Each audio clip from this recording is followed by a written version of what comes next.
too many people, Anthony, and I'm sure you see this all the time, their opinion is just someone else's opinion. So many people, they don't want to take the time, and this really unnerves me, is when people have an opinion and they've not done any research on that topic at all.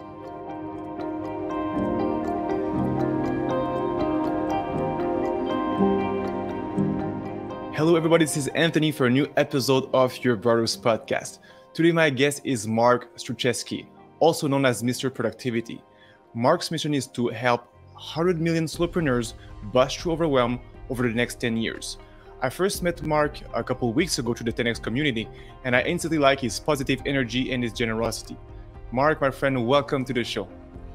Anthony, I'm so glad that we just happened to meet on a 10X call, and we created a friendship. We're conversing back and forth on WhatsApp, and now here I am on your show. Yeah, and it's I'm all for the great action very fast. And after a first call with you, I already knew I wanted to have some collaboration, some content creation. So when the vibe is there, you just say yes to life and go with the flow. And what's interesting is several people that were also on that call, they were like, I don't know, they weren't there fully present. And this is the first takeaway I want to give your audience is whenever you are someplace, be there 100%. Don't be looking at your phone. Don't be thinking about what you're going to do tomorrow. Be fully present, because had Anthony and I not been fully present, well, we may not be having this conversation. So wherever you are, be there 100%. I love that. And you know what? It's funny because I actually wrote to all the people in the breakout rooms and nobody else answered me but you. Wow. Now, see, who knows what could have happened with those other collaborations.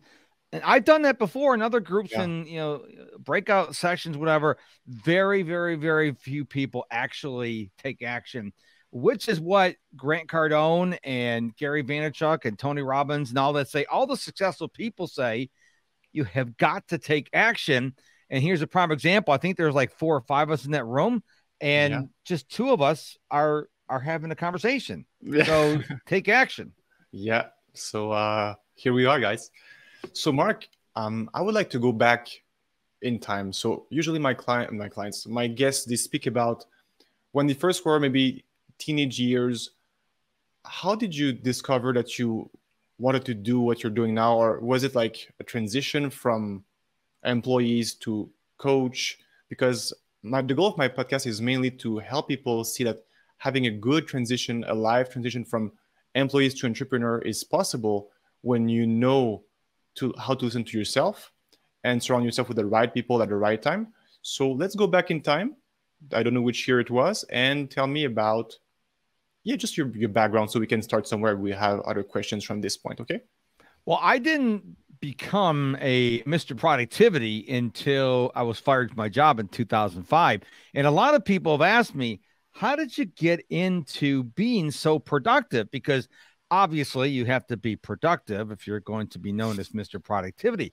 And I spent some time thinking about it, and I'm an only child, and I was raised in a household where things were done at a certain time. So, for example, when I came home from school, my mom wouldn't come home about 5. I got home from about 3:30. By the time she came home from work, I'd have my homework done. The table had to be set for dinner. All my chores had to be done. So I was raised very structured. Okay. I was not allowed to do whatever I wanted to do. I was raised structured. And I think because I was raised as a structured child from day one, I knew that in order to have a family, whether I was a child or a father, you set up structure and everything seems to run smoother.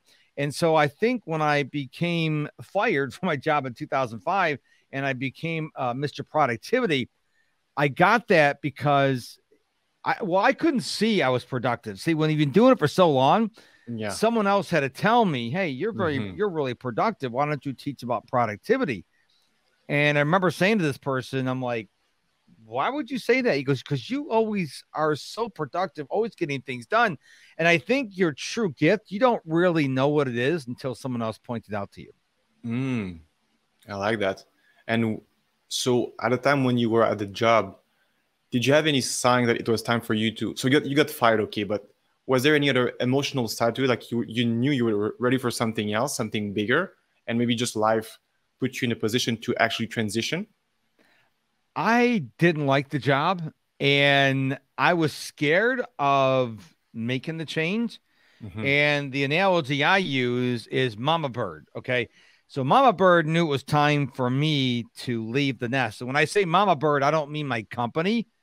I mean a higher power. I call him God. Yeah. They're saying, hey, okay, you're not going to do it on your own. I'm going to do it for you. And I got pushed out of the nest and Mm. I had a choice then. What am I going to do? Am I going to cry and complain and, blame other people, or am I going to get back up and dust myself off and continue on my journey of life? And that's the path I chose. You know, it's interesting because I think the way life, or yeah, God send you these signs or these opportunities, if for people out there who are maybe between two, the more you resist, the bigger will be the push. So it's more painful actually to resist, and it takes more energy to just stay where you are than actually, if it's obvious that you need to go in a direction and you just refuse it, trust me, God will just continue to push you until it's like, here's a cliff, you don't have any wings, just trust and fall, and you will land on something beautiful down there. And chances are, when you're pushed out of the nest, you're not going to die. Okay. You may, you know, bash your shin, you may twist your ankle, but you're going to be all right. The Hmm. problem is people are scared of change. What if? What if? Well, you can what if yourself to the grave. And I said, this is a great opportunity. And I would actually, if I ever saw my old boss again, I would thank him for firing me, which would really blow his mind. Because had I not been fired, I often think about this, Anthony. Would I still be there? Would I still be at that company doing the same job that I Mm. loathe? I don't know, because I don't have that ability to know that, but I am so glad I am where I am now. And what was his old job? I don't remember. You told me exactly. I was an inventory control coordinator at the local hospital. Oh, so what were your like everyday look like? Any routine or Oh, just 9 to 5? so in the warehouse, what happens with all the people in the main hospital would place these orders, for gauze pads, syringes, suits, whatever the case may be. And the people in the warehouse would go pick the orders for the Hmm. various departments. And I would have to reconcile. Oh, I hated doing that. The system said 20. We only have 18.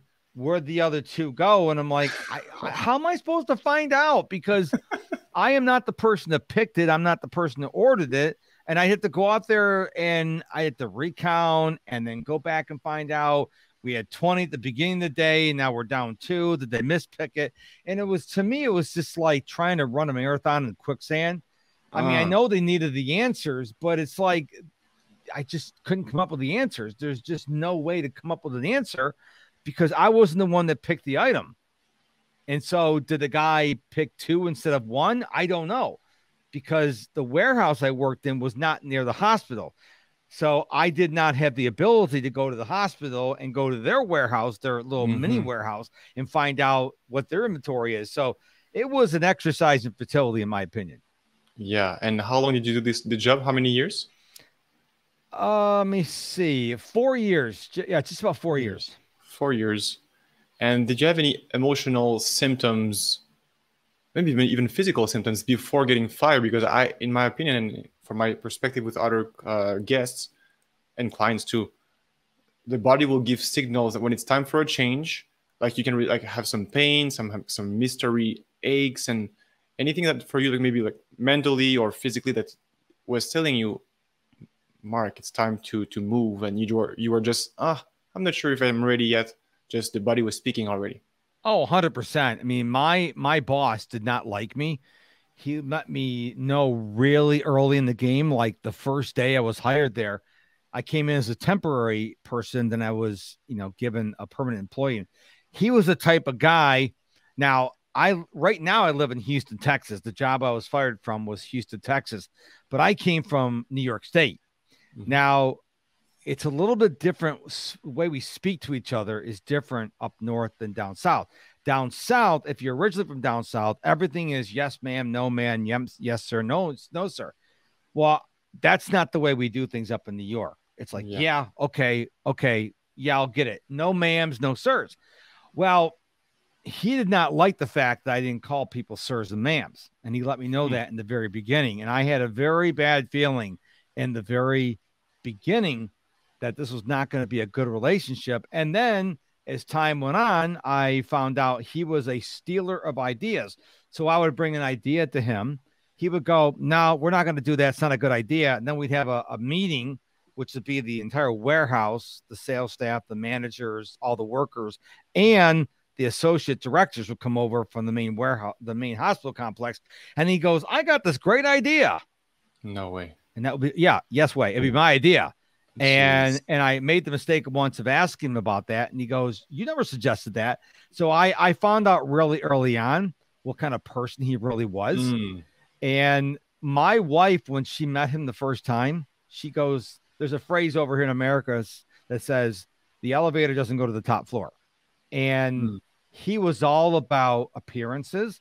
And he wanted everybody to know that he was the manager of the warehouse. That was his number one priority. You knew he was the boss. Now, you know this, Anthony. If you are a truly effective leader, you don't need to tell people you're the boss. Only insecure people tell you that they're the boss. Absolutely. That's really good. Good point. And so, okay, you got kicked out, you got fired. This man told you, why don't you become a productivity coach? I guess it might have been very scary at the beginning to just be on your own. So how did you manage to start as a solopreneur? And I know it's your niche also. You're helping other solopreneurs with their businesses and productivity. So as a beginner, how did you figure everything out when you had nothing and just had to start from scratch? I didn't. I literally called my wife because we have one car, and I would drop my wife off at work because our hours are the same. And then I'd go to work and go pick her up. And I told her, I said, yeah, I just got fired. And I was probably angry for about a couple days. And then I'm like, well, I'll just figure something out. And the first thing I decided was to be a wedding and portrait photographer. Now we're going back to 2005. That was when we were going from film to digital. That's how long ago this was, film to digital. And so I bought a bunch of gear, became a wedding and portrait photographer, learned really quickly that that's not what I wanted to do. I was not good at it. I didn't have the eye for it or the temperament. But one thing that came out of that, and remember, Facebook was created in 2004, I think Twitter in 2006. So this is like really new in social media. So I'm like, okay, how do I promote my photography business? And I could either do direct mail or this Facebook thing. What's Facebook? Or I could go talk to a friend of mine in my Bible study class who is a professional speaker. And I'm like, maybe I can go speak to groups who need photographers. And so I went to her and she told me how to become a speaker. And that kind of really got me excited about teaching and speaking and training with people, that after a while I gave up the photography, but I kept the public speaking and the training going. And I decided I need to come up with a topic, and a couple topics I came up with before productivity. One was how to overcome roadblocks on your path to success. Note to self, if you're not successful, don't tell people how to become successful. The next thing I came up with was how to go from hopeless to hopeful. I don't know what I was thinking when I came up with that. So I had a coach at the time, and I remember we're on a call, and I was uncharacteristically not happy. And he goes, what's going on? I said, well, I really like speaking. I like going out and helping people, but I don't know what my topic should be. And he just said, well, why don't you speak on productivity? And I remember saying to him, why would you say that? I don't understand. He goes, because you're one of the most productive people I know. And the rest, as they say, is history. I became known as Mr. Productivity, and that's what I still do to this day. So you were speaking already about this topic. So when this guy told you this exactly, then you had this aha moment. Did you start to have like any public talk about it, public yeah, appearance? Or because for me it's like this is a very interesting niche.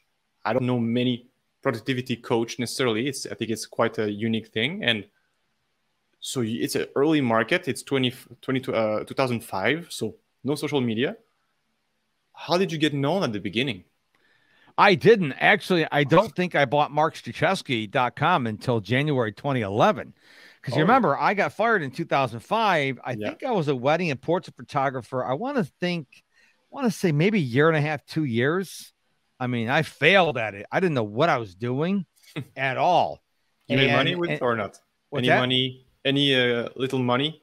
Well, I made some money, but it's a lot of work when you're, man, my hat goes off to wedding photographers. I mean, it's a lot of work and it's an emotional drain because you're hired to capture their happiest day of their life.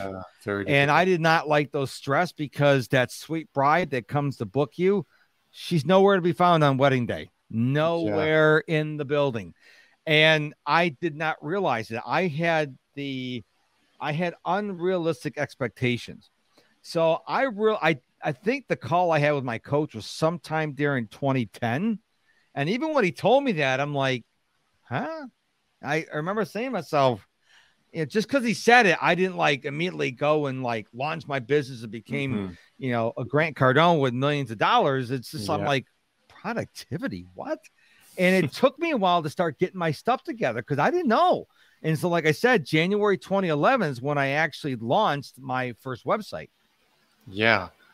So after that, once you have like a couple of clients, did you work with more like word of mouth, more referrals, or you had some marketing, some digital stuff after that?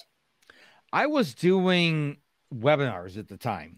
And I was promoting my webinars, and I didn't do a very good job on webinars, but I was getting some people on the webinars. And I wasn't, at the time, I did not realize that just because 100 people sign up, maybe 30 people show up. And maybe 3 people watch all the way to the end. The numbers are really crazy. And that's why I very rarely do webinars anymore, because you get really excited about, I'll be signing up, but just because they sign up doesn't mean they're going to show up. I tried everything with webinars. I tried paid webinars. I tried if you sign up, like when I first launched it, it's free. Then it'll go up to $5, $10, $15. That didn't work either. But I remember one webinar, I got a whole bunch of clients, about 4 or 5 clients, and I really undercharged. I think I charged $300 for 4 sessions. It was crazy. And I had some people that come, but I still didn't know what I wanted to do. I was still trying to figure this thing out. I don't think I really figured this thing out until maybe beginning of 2020. I mean, I was still trying to figure things out. I fell victim to what I call the 3 C's: coaches, conferences, and courses. And that's not the fault of those 3 C's. No, I didn't vet anybody. I was literally spending thousands of dollars on all these things. And I didn't even ask myself, what do I want? Can this person, can this course or this conference get me there? I wasn't doing that. I just thought if I paid money to somebody, I would just magically be trained and become very successful. That wasn't the case. And I hurt our family's finances really bad because I was just spending money hand over fist. And do you think this was kind of an addiction, like to education, to maybe escape that you didn't know? No, I don't think it was addiction. I think more it was a desperation because I really wanted to provide for my family. And I didn't know how to do it. So I'm like, oh, maybe John, maybe Betty, maybe Sue. And I'm just like spending all this money when I didn't take the step back and go, okay, first of all, before I spend any more money, what do I want to learn? What are my goals? It's one of the things I teach my clients. People say, well, how do I plan? Well, you got to understand the why. Why do you first of all, have a goal and a why, then you start planning. Well, I didn't understand what my goals were. What did I want to do? Who was my target audience? What did I want to, did I want to do X, Y, or Z? I had no idea. And so then I started reeling it back and going, okay, what are my goals? Then I can go out and look for somebody. Once I got that in the right order, then everything started moving a lot better. And how do you help your clients find out their real goals, because sometimes people have, maybe they think they want something and it's January, I'm gonna lose 30 pounds this year or this month, and like this is the fitness syndrome, like in beginning of the year, and then it falls flat. So how do you help them have authentic goals that match who they are, and that they're gonna stick true over the months and year if you work with them on the long term? Well, we have a discovery call. Mm-hmm. And on that discovery call, which is free, is I ask them, okay, what do you want? Are you serious? Are you serious like I am now? Or are you serious like I was back in 2005 when you don't have a clue? And either one's okay. But you got to come to some kind of acceptance and saying, okay, this is where I really am. Because a lot of people come to me and they have these vague goals. And I say, well, I don't deal in vagueness. I need to know specifically what you want. And what's amazing is I'm known as Mr. Productivity, but no one has ever come to me and said, I want to be more productive. What they come to me is, I am overwhelmed. Mm-hmm. I am so overwhelmed with my to-do list or my calendar or my responsibilities or life, et cetera, et cetera. So the first thing I do with my clients when they hire me is we talk about clarity. And this is the most difficult call I have with my clients. Mm-hmm. Because when you ask people what they want, there's the surface answer. And I really start digging. I get my backhoe out and we really start digging. Like, what do you really want? Well, that's what I want. No, that's surface. I want you to go really, really deep. What do you want? And then they go to the next level. And it's kind of like, well, I'd like to be debt free and I'd like to have a new car and like to buy a house with my parents. No, I got to go deeper. And it's really painful, but you got to understand your why. What do you really want out of life and why do you want it? Because if you don't understand that, you're going to be really truncating your growth because you're just going to be operating at a surface level. Yeah. And usually how many layers is there before you hit something very powerful? Is it like 5, 7, or it really depends on the person? It depends on the person. Some people come in, if someone has gone through other coaches before or other training, they tend to get to it quickly. Sometimes, not all the time. Mm-hmm. But some people have never invested in the coach before. They don't know what they're like. I don't know. So what I try to do is once they hire me, I will send them an email and say, okay, before you book your first session, here are some questions I want you to think about. Based on the discovery call that I have with them, I said, think about these questions because you only get 6 calls with me in my 90 days to busting you overwhelm program. And I don't want to waste a call, going through stuff that you can work through on your own. Got it. Yeah. Once you get a somewhat focused picture, then you bring that to me and then the calls are going to go further. But if we're just going to spend all the time digging on the calls, you're not going to get as much out of it had you done the work ahead of time. So like whenever I invest a coach, I'm always prepared. Mm-hmm. So when I show up for a call, I've got questions written down and all these things so we can get the most out of our call. Yeah. And how do you keep them accountable between sessions? Because I think that's maybe one thing that when people buy coaching, they can be excited during the call. They can, oh, that's a great session. Thank you so much, Mark. And then 10 days go by or whatever the amount of days between the sessions. And then maybe you don't feel as excited or motivated. So how do you keep that consistent over time?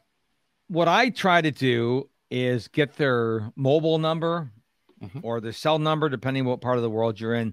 And I will text them because people go, how do you text all your clients? I'm one person. I can only have so many clients a month. Yeah. So I'm not talking like thousands of people. And I will reach out to you and I'm like, how's it going? Or I even tell them on the call, even better, if you reach out to me and says, hey, had a great day. I did X, Y, and Z. See, if I reach out to you, then you're reacting. But if you reach out to me, now you're being proactive. I'm like, okay, yeah, I did these things I said I was going to do, or I did 2 of the 3 things. I'm struggling with the third thing. Can you give me some feedback on this?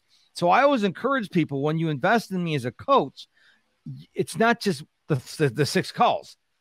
I prefer not to do email because email is like so crazy, but I will reply to text messages. So I said, text me. Let me know how you're doing. The sad part about this, Anthony, is a lot of people don't do it.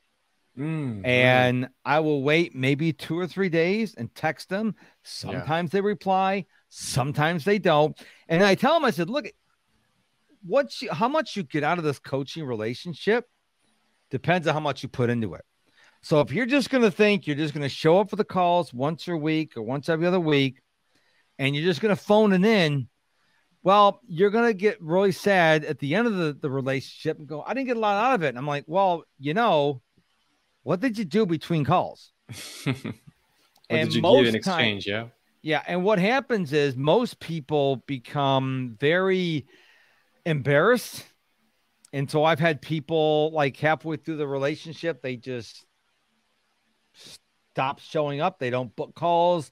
I don't hear from them anymore. And I won't chase you down. If you quit, I will reach out to you a couple times. I'm not going to chase down to you like every day, every week, because obviously you've given up. I've had a couple clients do that. They paid me a lot of money and they went to one session, never heard from them again. I'm like, that's really weird, but they just gave up. Now, I don't know if, I don't know where they had lived, and they could have died. They could have gotten abducted by aliens. I don't know, but they never reached out to me. And I'm not going to beg you, because I've invested in other coaches. And if I didn't show up for a call, they just say, okay, you skipped the call. It's a no show. You lost the call. I don't have the luxury of tracing down every client. And I will encourage anybody, even if you have one client, don't do anything that one client that you wouldn't do if you had 100 clients. Because what happens, you're setting unrealistic expectations. So if you're going to handhold the one client and then you get 10 clients, well, I can't do it anymore. Well, the first client can go, wait a minute, what happened? So set your expectations and stick with them no matter how many clients you have.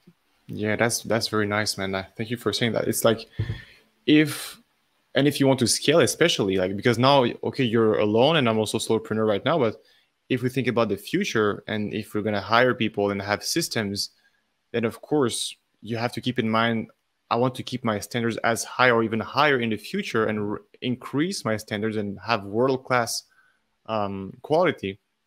Like Grant is offering to us. Like Grant is one man with an amazing team, and you feel taken care of by his company because they're trained like Spartans to be just like the customer service and the efficiency and quality. So I think what you're saying is like for anybody who's out there and maybe is thinking about becoming a coach in something or consultants, be careful how you start. And because if you take too much, and I think, you know what, I've done this mistake too. You promise many things and then you realize it's unrealistic for a while. And then you're like, OMG, now what? And you drop and it can become a very problematic situation. And most people, they're doing it from a kind heart. Yeah. And when you have 1 or 2 clients, you can deliver more. But now those 1 or 2 clients become 10, 15, 20 clients. Now you're like, oh, crud, I can't do this all the way I used to. So set that bar now. Or maybe if you're going to do it, like I don't recommend this, but let's say you're going to coddle 1 or 2 clients, but then you get the third client. Now you don't tell the third client what you're doing for the first 2, because eventually they're going to roll off and go with someone else. But you make sure you have, every time someone signs on with your coaching, you set very specific expectations. Every once in a while, and inevitably, after I do this podcast with you, I'll go back and look at my expectations just to make sure, okay, are these expectations still valid? See, a lot of people set the if they set expectations, they set them once.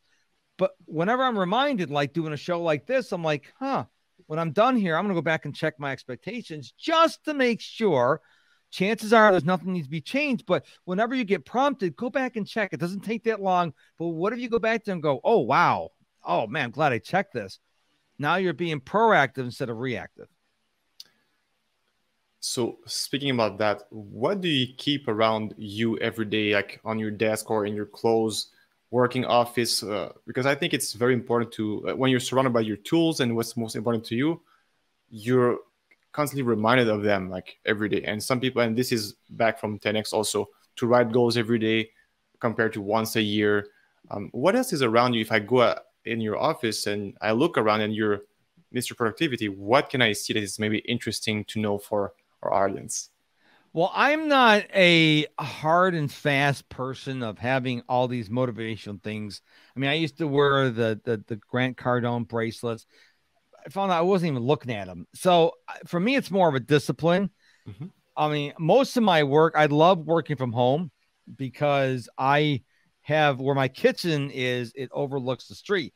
So that's where our kitchen table is. And I do most of my work out there, unless I'm doing a podcast interview, because I like seeing outside and seeing the sun and the trees and the dogs walking by and stuff like that. So for me, it's not a specific thing. Like I have these tokens that remind me to be productive. I think it's because that's just the way I am. So I can walk from one end of the house and the back of the house, go to the restroom and come back, and I won't be distracted. But now, if that's not you, if you are easily distracted, then only have stuff that's going to encourage you during the day. And I think this is a really important point to make. You've got to take what I'm saying and what you learned from Anthony and figure out what works for you. There's no magic point. Like Grant Cardone talks about, he works in 15-minute increments. That doesn't work for me. I don't like working that. Matter of fact, I don't even schedule as much as most people think I do. I schedule things like podcast interviews and coaching clients and training I want to attend. But what I do, and I learned from Grant, is I set targets for the day. So those targets, like one of my targets every day is I send 30 emails out to my cold email list. This is not on my email newsletter list. This is cold emails I found. I'm just sending people value. I send 30 of those every day. I could do this at 9 o'clock in the morning. I do it 4 o'clock in the afternoon. I don't have to do them in a certain period of time. Just like I make 2 short videos every day for social media. I don't have to do those at like 10 o'clock or 4 o'clock. I can fit them in wherever. So that's the way I run my schedule. But I'm very disciplined when it comes to getting things done. But that may not work for you or your listeners. So if it doesn't work for you, if you need to schedule in 15-minute increments or 30-minute increments so you stay on task, then you do it. But I can tell you, for me, all I need is the targets. I list anywhere from 5 to 8 targets, and then I go, okay, 5 to 8 targets. As long as I get these done at some point today, like one of my targets every day is to watch a video on Cardone U. Doesn't matter when I watch the video. I don't need to put that in my calendar as long as it gets done before I go to bed. So for me, just writing targets out for the day. And by the way, these targets should mainly be needle moving activities. So don't put on your target that you took a shower. Don't put on your target you got dressed. Okay, that's not what I'm talking about. Okay, that's a to-do list. What I'm talking about is what are the things you need to do today that is going to move the needle even 1% towards your goals.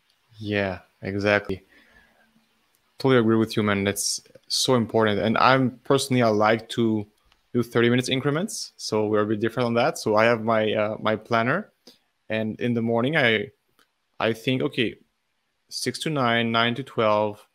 And sometimes I have to think hard because it's a lot of 30 minutes in a day. And, I'm not perfect. I have sometimes I will have some, I wouldn't say lazy days because this is like lazy full day. I just cannot feel that. It feels horrible. But like, for example, tonight, my evening was not super productive because of my emotions. And this is also a factor. Maybe we can speak about this in a second. Your emotions can affect your productivity because if you want to do something and then, I don't know, you receive a call, a text, and it distracts you, and then your mood shift, then even if you have targets for the day, you're like, I don't care about this now. How do you bounce back from that, if you can? Well, I just want to speak real quickly about, you use Grant's 10X planner. I stopped using it because My problem was the planner side, Mm-hmm. because what I was finding I was doing is I was trying to fill it up, because he says, fill it up, fill it up, fill it up. Yeah. But that was throwing any crap on there. And it's like, it really didn't matter. So Mac now and what I did cheese. I went out and bought I don't have it with me. I went out and bought a planner from Amazon. It's just a ruled notebook. Uh-huh. And I took some of what his has, like the goals and the targets, and anything I have to do, like a podcast interview, I put on my actual calendar on my iPhone. Yeah. But this way, I'm like, I really think really big on the targets, and I don't worry about putting in the planner, because, like as I alluded earlier, it doesn't matter when I get the stuff done. Yeah. I mean, this interview happened at this time. The other stuff doesn't matter. And so that's what works for me. I want the listener to understand it. You need to figure out what works for you. Yeah. Take what Anthony says, take what I say, take what Grant says, and like, okay, this is like going to a buffet. I'll take a little from Anthony, a little from Mark, a little from Grant, a little from Tony Robbins, whatever. There's no perfect plan in the world. You need to figure out what works for you. That's really important. Now, I do apologize. I forgot what your question was, because I wanted to talk about the planner. The question is, was if life throws at you a distraction and you get like, I don't know, a text, a phone call, and or something, I don't know, a bill, something, a bad news, and then you don't want to lose your full productivity for the full day, but you feel in a rut in the moment. Do you have any steps to snap back out of it? Yeah, first of all, extend yourself grace.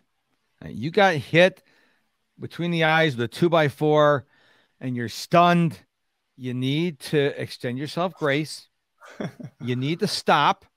So I encourage people to do is, maybe you get up, because we're all sitting behind our computers these days. Yeah. Go outside, maybe go for a short walk. If you got a dog, take your dog for a walk, maybe do some deep breathing.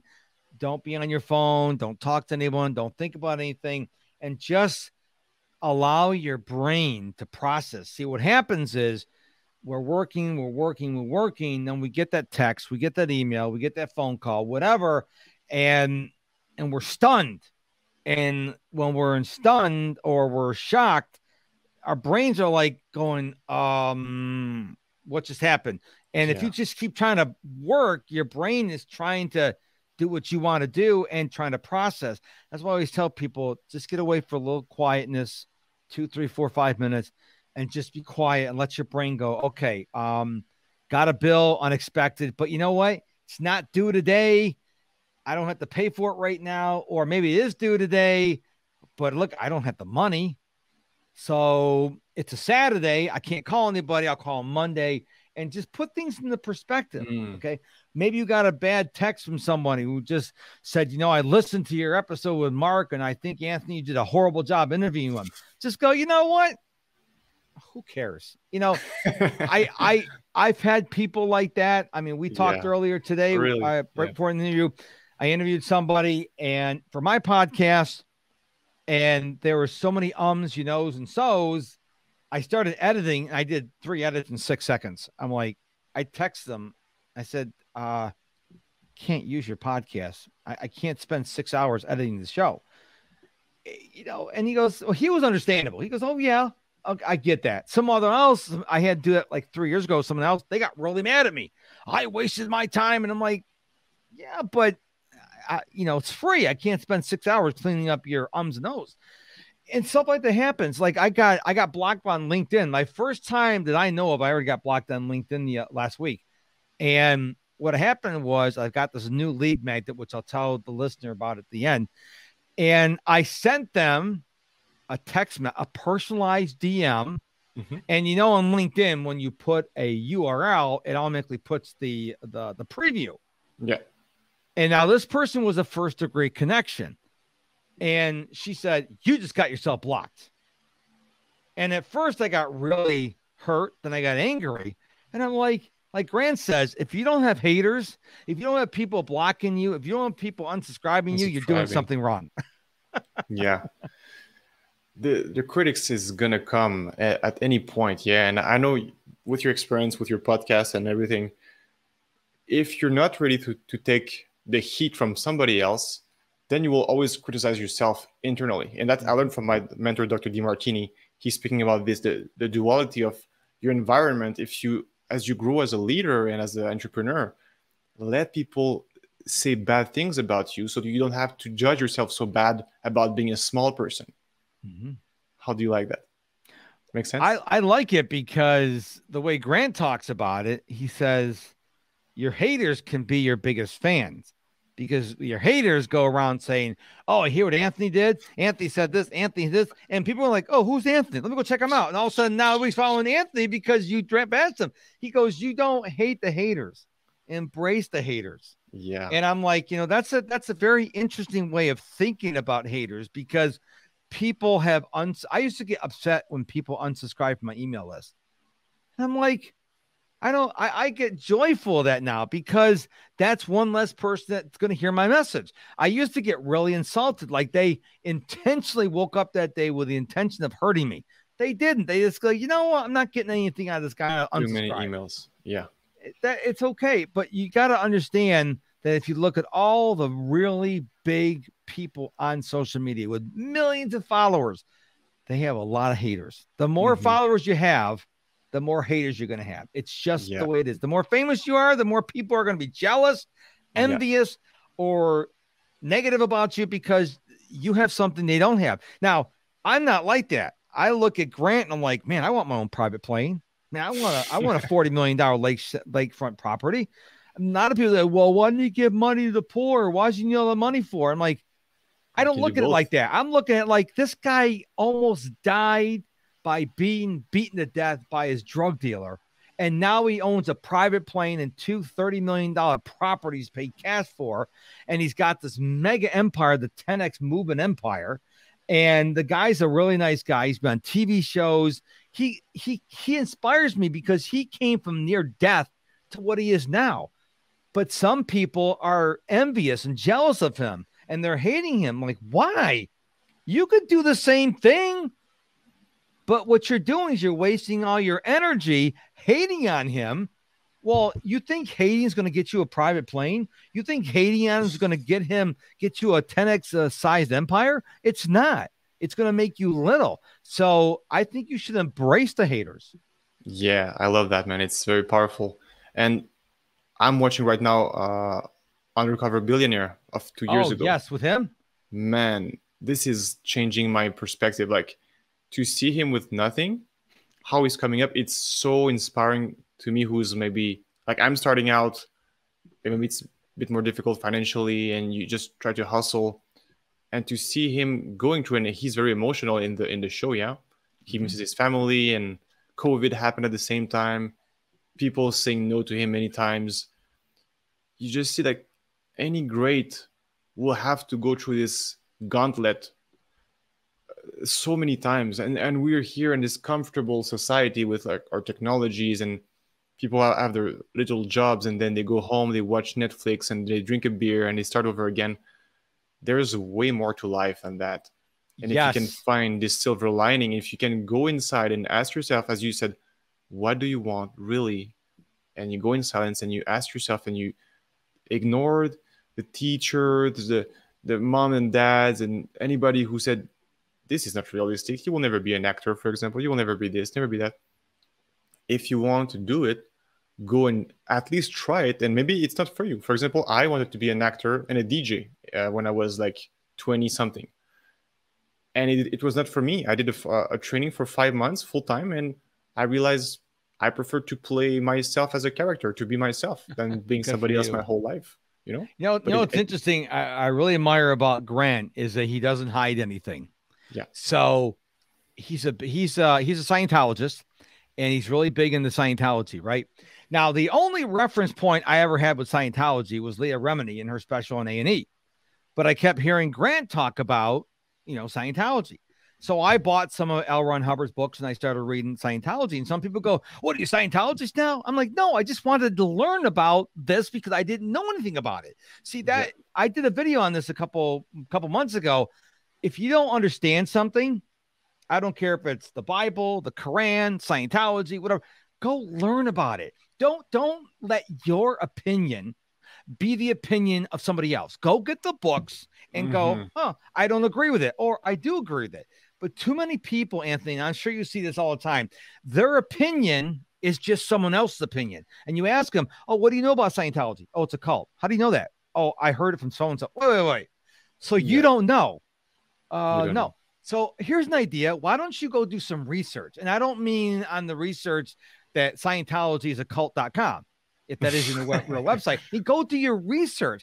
And it's not just Scientology, it's anything. So many people, they don't want to take the time. And this really, really unnerves me is when people have an opinion and they've not done any research on that topic at all.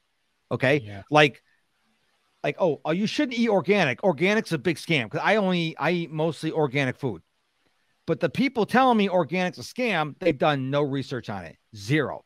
So I'm like, so I asked them, have you done any research on organic? And like, no, I don't want to talk to you because what you say doesn't mean anything to me because you've not done the research. Now, if you've done the research, you go, yeah, I read these papers, this book. Okay, now we're going to have a conversation. So I don't care what the topic is. One of the things that really burns me, and I'll get off my soapbox just a second, Anthony, is when people are given opinions, but they're just someone else's opinion. Go do your research and then come back and give me your opinion. Yeah, absolutely.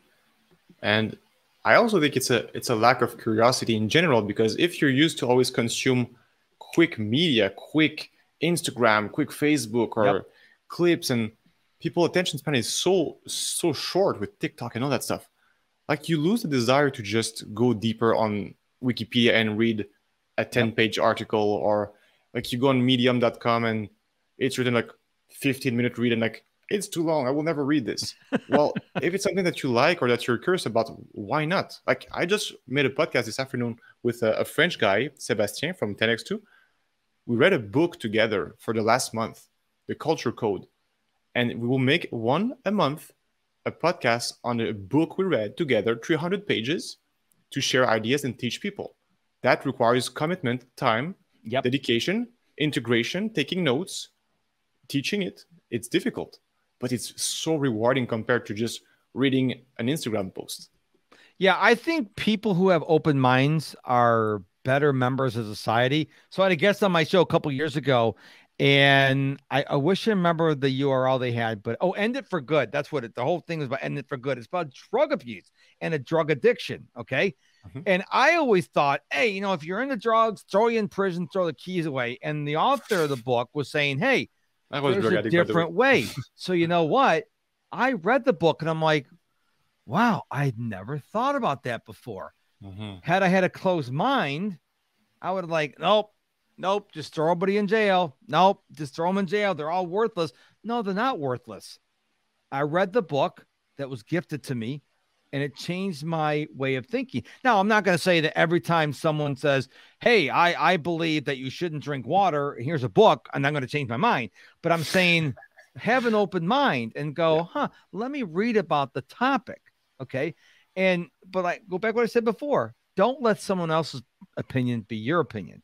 Go do your research, or like you're doing with this guy, read a book, and y'all may not agree with every book, but at least you're reading the book and going, you know what? We agree with this. We didn't agree with that. That's how you have a dialogue, and that's how you become a well-rounded human being. But if you just going, well, I was raised this way. Well, that was 57 years ago, dude. I mean, things have changed. I mean, I may not agree with everything that's going on in the world right now, but the fact is it's going on in the world right now. Yeah. So I can't say, well, I wasn't raised that way. I was raised, Anthony. This is how sheltered I lived when I was a kid. Up until I think I was 14 or 15 years old, I thought everybody in the world went to their father's parents' house for Christmas Eve and their mother's parents' house for Christmas Day, because that's what we did every year. Then I moved out on my own when I was 18. I'm like, because that's the way we always did things. But now my horizons are open. Oh, you mean not everyone goes to church? You mean not everyone believes in Jesus? Oh, and we're all human beings. We all get to make our own decisions. But if you have a closed mind and go, look at this, the way I was raised, and I'm sure people like this, they're 60 years old and doing the same thing they did when they're 10. Open your mind, experience new things. Yeah, I have a funny story about that. It was in a book. I don't remember which one, but the woman was So it was for Christmas also, like nice connection. And she was always cutting the turkey, the top part and the bottom part. You know this Yes. story. Yes. Yeah, all right. So she was cutting the both the slice, and then like somebody asked her, "Why are you cutting the two parts?" Oh, because my mother was doing the same. And then we asked the mother, and the grandmother was doing the same. And why she was doing that? Because the oven was too small. Yeah. But now they had this big conventional modern oven, and just like losing a piece of the meat just because the grandmother was doing the same back in the 50s. Yep. It's Yeah. quite funny. Yeah, but people live that way now. And it's like one of the things I deal with my clients, and they're like, yeah, we're doing this, this, and this. I'm like, why are you doing this? I'm like, well, we've always done it that way. I understand that, but does it need to be done now? And some people, they have this puzzled look on their face. I'm like, are you really doing something that doesn't need to be done anymore because you've always done it before? And because that is such a huge paradigm shift, people are like, they can't imagine not doing this thing because they've been so programmed to do this. And I'm like, okay, you should take an inventory. Does this need to be done? Like I heard one person was telling me they always do this report. Well, I said, don't you have a computer software, CRM or something? Oh yeah, they'll do it for us, but we have a spreadsheet set up. I'm like, but you just told me your software will do it for you, like with a push a button. But they were so ingrained to doing it because they've done it for so many years. Yeah, before there were spreadsheets and computers and you just had like stone tablets, yeah, maybe you had to do it that way. But when you have a computer, you just go push a button and it runs the report. Why are you doing it? And I had to talk to her about 10, 15 minutes on that call, and she's like, oh, I get it now. Yeah, think about what else you could be doing instead of doing this report that the computer would Every do. day for But a what year, happens, we get in these ruts. We do the same thing day after day after day, year after year after year. And then it takes someone like you or me to go, hey, why are you doing this? Why are you scrubbing doing your laundry at the rock at the stream when you have a washing machine? Oh, my mom always did it. My grandma always did it. I'm like, yeah, well, so sometimes people need us to come along and question it. Yeah, I mean that's you're very funny. I like your humor. It's very like direct, and I see these images. Next thing I want to speak about, if somebody like they want to change, they want to have a new life, but maybe they're not in touch with their curiosity, and maybe they're like, okay, I could read a book, I could watch a movie. How can you help people to discover what is truly important to them? Is there any sort of questions to help them? Is it how to be in the flow? I lose track of time. I have more energy doing it. Like, what are the cues to say to people like they want to change their career or even just do a new hobby, but maybe they're, should I do it, not do it? How to make the step and say, this feels good to me. Is there any set of questions you can ask as a coach to help them discover this, or it has to be fully independent? I always tell people you need to get a notebook, you need to get some writing instruments and maybe a bottle of water, go someplace quiet, have your phone on do not disturb or turn your phone off, and just right at the top, what do I want to do with my life? Or what do I want my legacy to be in my life? That's a good and question. Just write. And just write and write and write and write and write and write and just keep on writing. And then when you run out of things to write, you're going to come to a point where you think you got everything written. This is where the magic happens. Mm-hmm. So you wait maybe 5, 10, 15, 20, 30 minutes. And all of a sudden, you're going to start having thoughts that are coming from deep in your subconscious mind that you haven't thought about in years. And as you keep writing, going through page after page after page, all of a sudden, you're going to start seeing things pop off the page. Oh, I forgot about that. Oh, I love that. Because you took the time and you got quiet. See, we don't spend a lot of time getting quiet anymore. We're always go, go, go, go. We're not go, go, go. We're on social media. We're watching a video. We're always doing something. Audience member, when's the last time you were quiet? Because I don't know about you, I get a lot of my thoughts when I'm in the shower, or if I go out for my daily run and don't wear headphones. Yeah. I have so many ideas coming to my head because now your Incredible. brain doesn't have to listen to a podcast, an audiobook, to music. Now it's like, wow, it's like they come up with all these ideas. So you got to get quiet though. And I encourage people, anytime anybody says to me, oh, I can't come up with any great ideas, I'm like, the first question I ask them is, when's the last time you were silent? They're like, what? What's I got to do anything about it? Because you're always going. Just get quiet, not for 30 seconds. I mean, go someplace quiet, go underneath if it's hot out, underneath some trees where you get a nice breeze coming, maybe by the lake. And just, even if you don't write anything for 15, 20 minutes, if you're just quiet, don't be on your phone, don't talk to anyone. You're going to start, your brain's going to start giving you ideas. Yeah. Like, wow, but you can't, you got to be quiet. And in this world, as you know, Anthony, 24/7, 365, we're always being bombarded with stuff. Mm-hmm. Well, if the brain is always processing all these things, how can the brain give you ideas? It's too busy sorting through all the stuff you're consuming. That's so true. It's funny because in my different episodes, I have many guests and I see connections now. And yesterday I had a call to prepare a podcast coming soon. And my friend was telling me about this silence exactly. When you go for a walk and the human body is made to walk certain kilometers per day.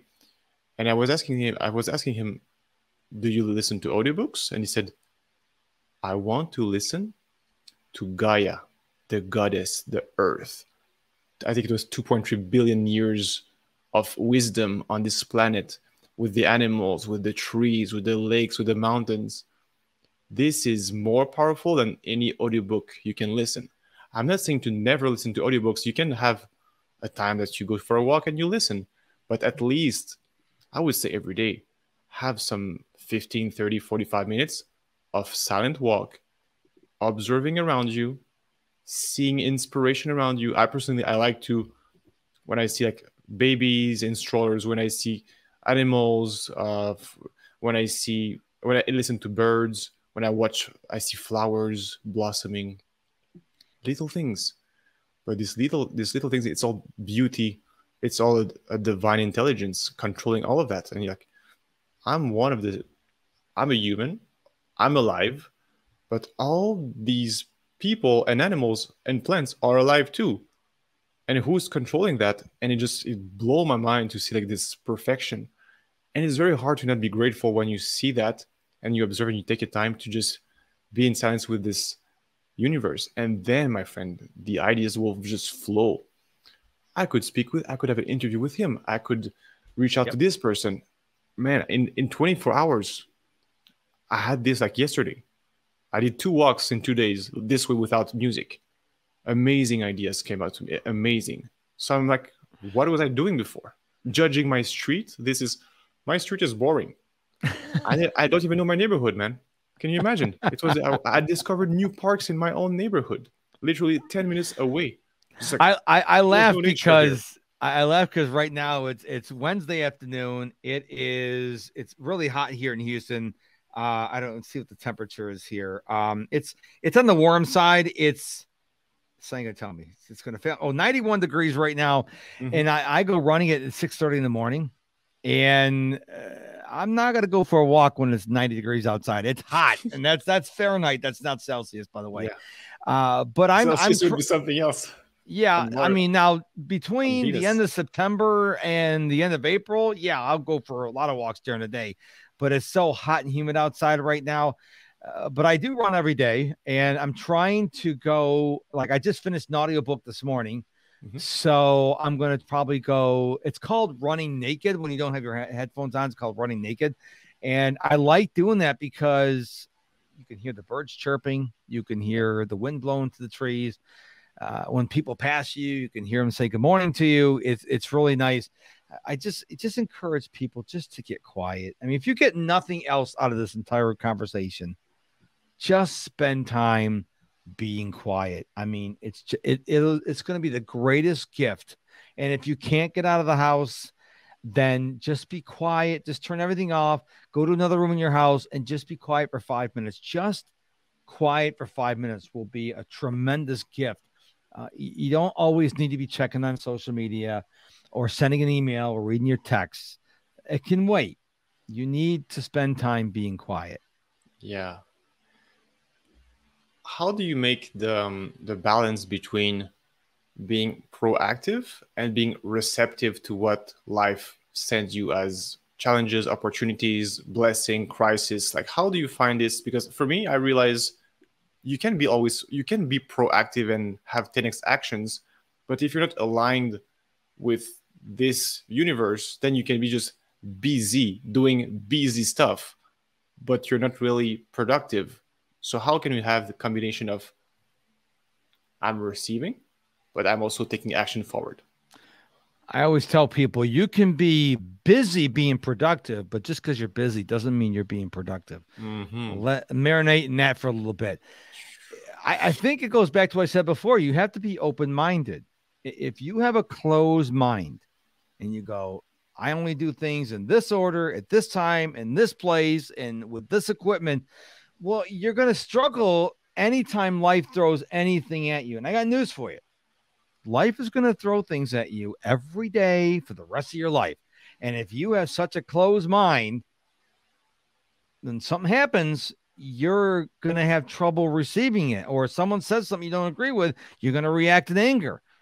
But if you have an open mind, then you're like, oh, okay, well, this is something different. How do I navigate this? I think it comes back to mindset. I know mindset's a big buzzword in this day and age, but I really think it matters. People who are open-minded are more productive. They're happier. They deal with stress much better. But people who are closed-minded, if it doesn't fit in their box, they're rattled. And I don't know what's going to happen to you today, tomorrow, next week, next year. I have no idea.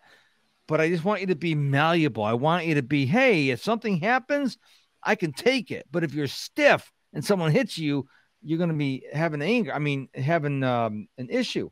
I mean, if you go out in the fields and you have those high weeds, and when the wind blows, they sway back and forth, right? That's why, like, I live where hurricanes happen all the time. Trees are designed down here. They were created that a lot of trees don't fall down because they're designed to sway back and forth. Not certainly not all of them, but are you stuck in your ways, or can the wind blow you different ways and you're still going to be there?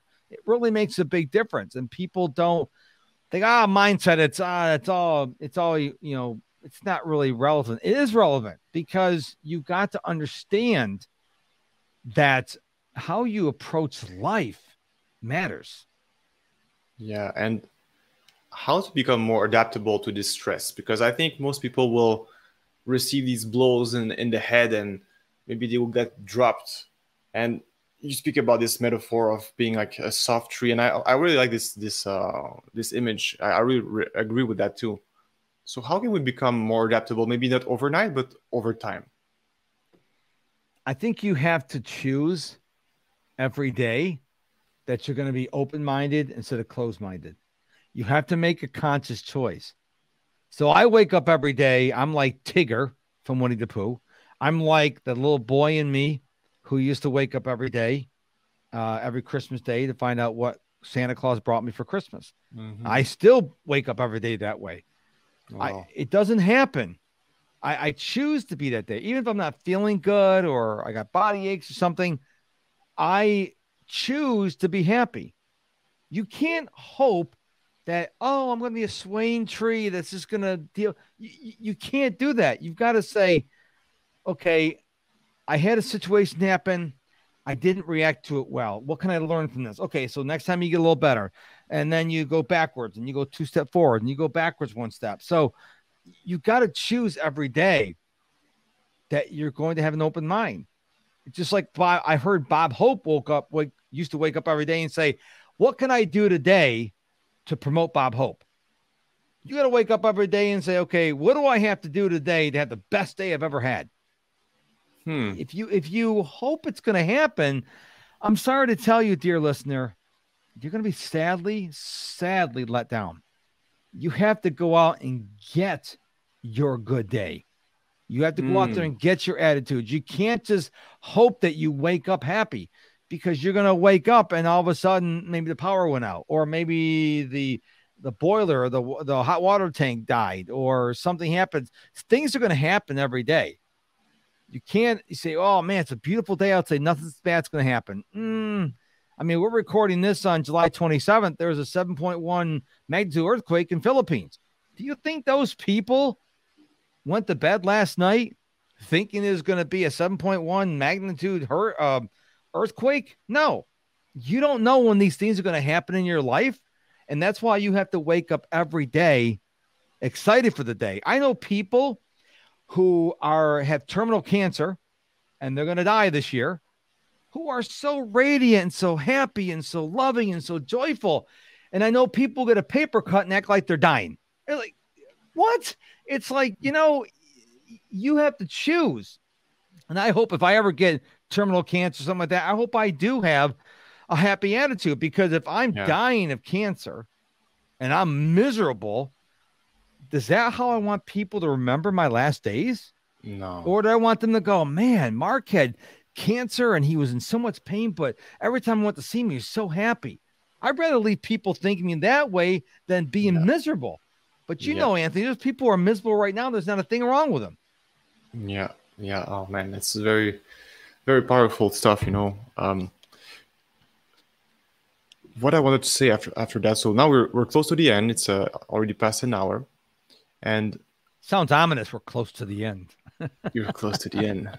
So today was supposed to be a crisis beginning in the economy, according to certain sources. I had a conspiracy conversation today at 2 p.m. There will be a crash. Where is the crash? I'm waiting for the crash.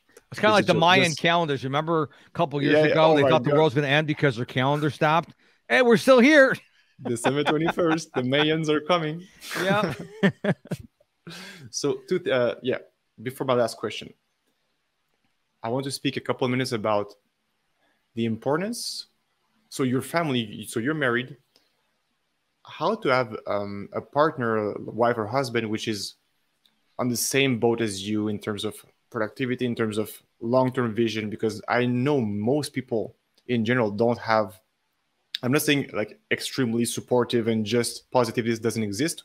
We learn from challenge and from having a different partner, because if both were the same, then one of them would not be necessary. Yeah. So if you have a partner, significant other, but you're not exactly on the same wavelength for the bigger goals, how can you just tune it up so it's going to be more in a synchronicity?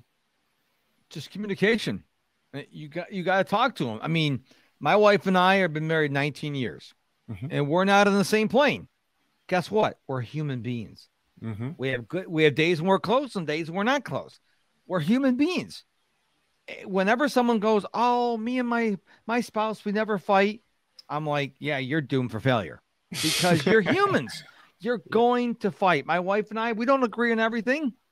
I wouldn't trade her for anything in the world, because she's my biggest champion. She believes in what I'm doing.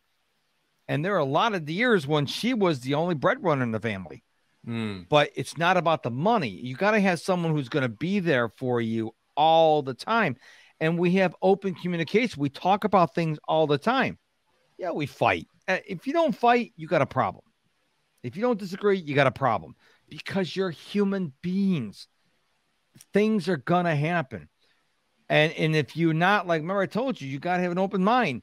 Things happen. And if I was stuck in my way and she was stuck in her way, we probably would never got married. What happens when you get married? You have compromises. Yeah. I don't always get my way. I want my way all the time because I tend to be selfish when it comes to that. But the reality is you need to be able to communicate with people. And because you don't want to live with regrets. But I have made some mistakes with my wife. And, my wife and I, we have different love languages. Mine is gifts. I love gifts, presents. Give me presents. My wife's is time. She just wants my time. And I'm like, you can't buy that from Amazon. Okay. You have to spend time with the person. So you got to get to know the person. What does your friend, your spouse, your lover, your partner, what do they want? And a lot of people think about what they want, but I want you to think about what they want. Don't go, well, yeah, but they like this. I don't like that, so I'm not going to do it. No, that's not what it's about. Like people think it's crazy. You don't get your wife anything for her birthday. She doesn't want anything. Her love language is not gifts. She's more happy with me. We just sit in the bed together and we just talk. That's what she likes. So why am I going to go get her a gift when she doesn't want the gift? Yeah. And a lot of people who don't understand that communication, they're like, we should get her a gift anyways. I'm like, but that's not her love language. That's like me, like you're in the country of Georgia.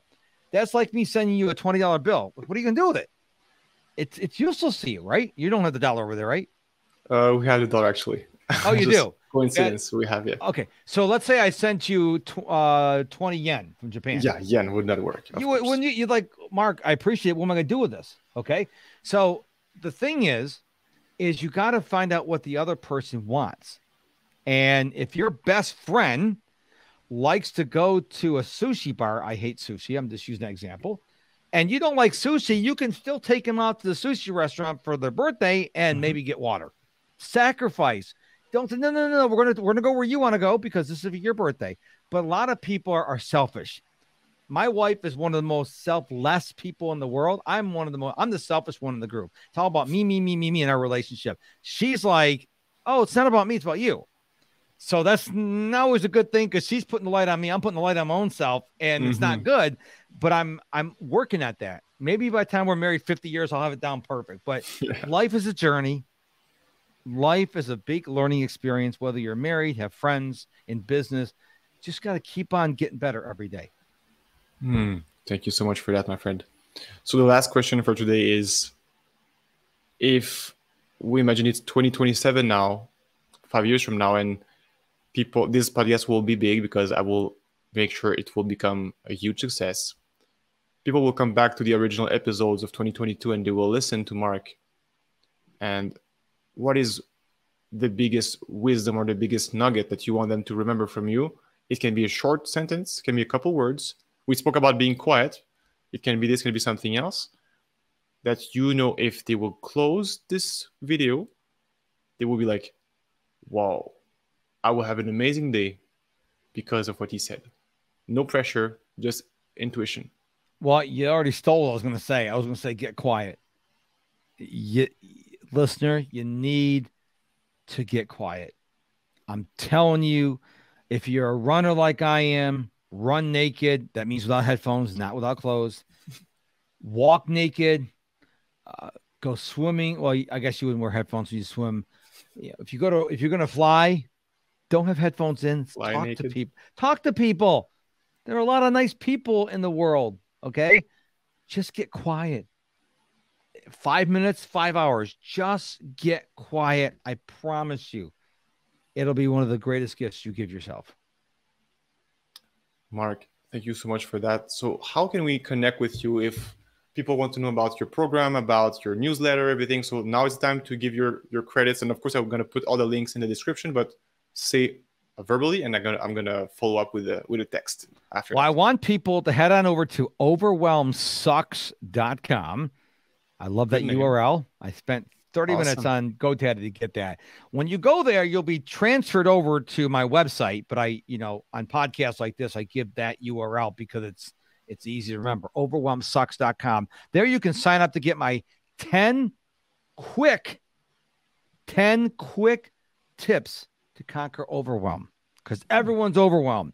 So it's my gift to you.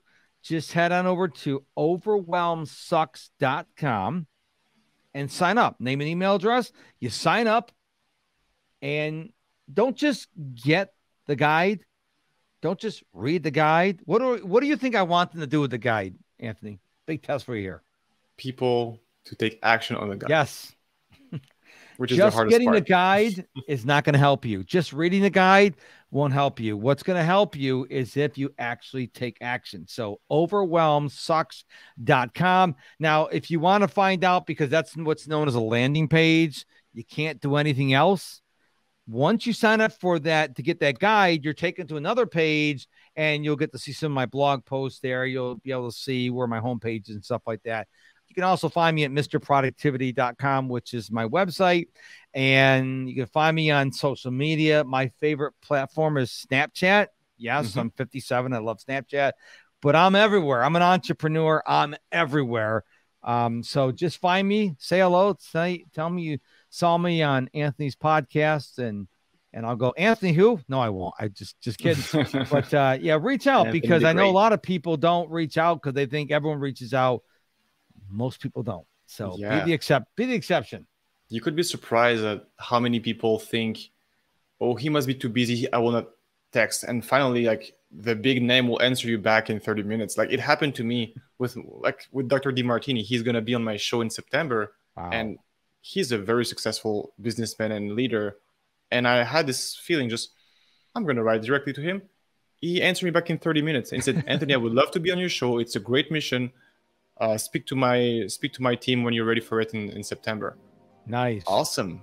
I just took a chance, and I will continue to do the same with other leaders around the world. So nice. From my side, this is Anthony Rivest for Your Brothers Podcast. You can follow me on LinkedIn, on Facebook, Instagram, on my personal name, but also on the Your Brothers Podcast name on YouTube also. Thank you so much, guys, for your support. I'm going to have a Patreon link in the description if you want to support me financially in this beginning stage of the podcast, so we can make it grow faster. I'm still in my home now, but eventually the baby will be back, and I'm going to figure out, is it time for a studio, for some nice lights, some Joe Rogan School of Greatness, impact theory, design. So good for you. We have to get there, So thank you so much, everybody. Thank you, Mark, for your amazing time and wisdom, and we're going to talk to you soon. Have an amazing day, everybody. Bye-bye.